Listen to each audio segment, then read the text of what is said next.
जय हिंद। स्वागत है आप सभी का अपने यूट्यूब चैनल पर। इस वीडियो में हम बात करने वाले हैं, सभी शिक्षकों के लिए जो है ये जानकारी काफ़ी महत्वपूर्ण है।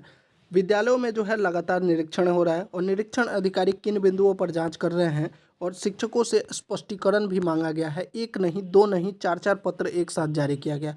हालांकि यह जो है पत्र वैशाली के द्वारा, जिला शिक्षा पदाधिकारी वैशाली के द्वारा, लेकिन यह हर जिले में जो है निरीक्षण किया जा रहा है। आइए उन सभी चीज़ों को देख लेते हैं और कुछ चीज़ें हैं जिस पर जो है शिक्षा विभाग को भी ध्यान देना चाहिए, उस पर हम आगे बात करेंगे।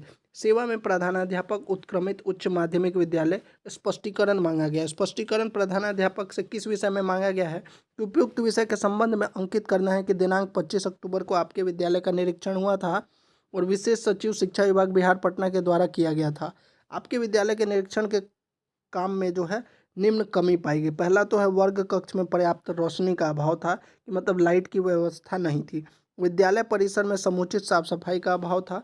विद्यालय के बच्चे वर्ग कक्ष के बाहर इधर उधर घूमते हुए पाए गए और विद्यालय में बेंच डेस्क होने के बाद भी बच्चों को वर्ग कक्ष में दरी पर बैठाया गया था। उपयुक्त वर्णित परिप्रेक्ष्य से यह स्पष्ट होता है कि आपकी अभिरुचि विद्यालय के सफल संचालन में नहीं है, साथ ही यह आपके कर्तव्यों के प्रति लापरवाही को दिखाता है।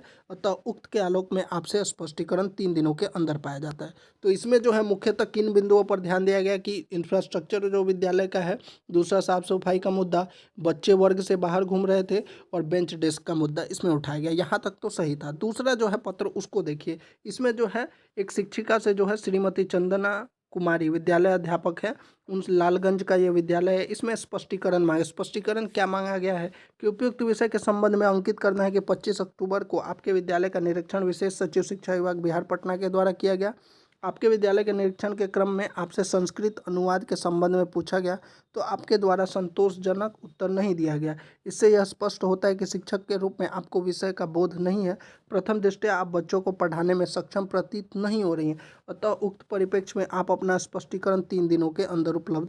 यहाँ पर जो है एक संस्कृत की शिक्षिका से जो है अनुवाद पूछा गया था और वह जवाब नहीं दे पाई। लेकिन भैया यहाँ पर प्रश्न सिर्फ उस शिक्षिका पर नहीं है, प्रश्न इस प्रणाली पर है, इन अधिकारियों पर है कि आपने नियुक्ति किस आधार पर फिर की थी। अगर आप अभी योग्यता के आधार पर सवाल उठा रहे हैं, अभी जो है सक्षमता परीक्षा लिया गया, इससे पहले बीपीएससी का परीक्षा हुआ और जो नियोजित शिक्षक हैं उनका भी डॉक्यूमेंट जांच किया गया, उसके बाद अगर वह सक्षम नहीं है तो फिर आपकी नियुक्ति कैसे कर दी गई।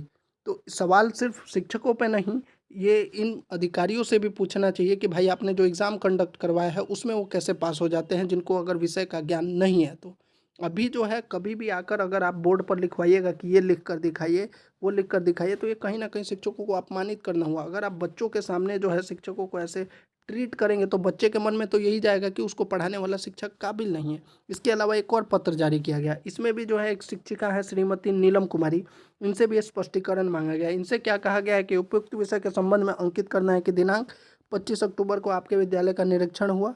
शिक्षा विभाग बिहार विशेष सचिव के द्वारा जो है किया गया है निरीक्षण। आपके विद्यालय के निरीक्षण के क्रम में आपसे हिंदी के कुछ शब्दों को लिखने के लिए कहा गया और आपके द्वारा उन शब्दों को सही रूप से नहीं लिखा गया। इससे स्पष्ट है कि शिक्षक के रूप में आपको भाषा का बोध नहीं है।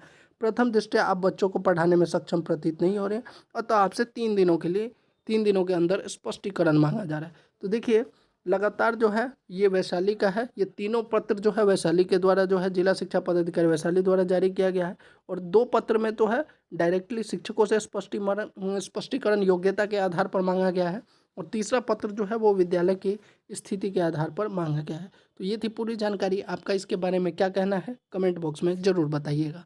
जय हिंद।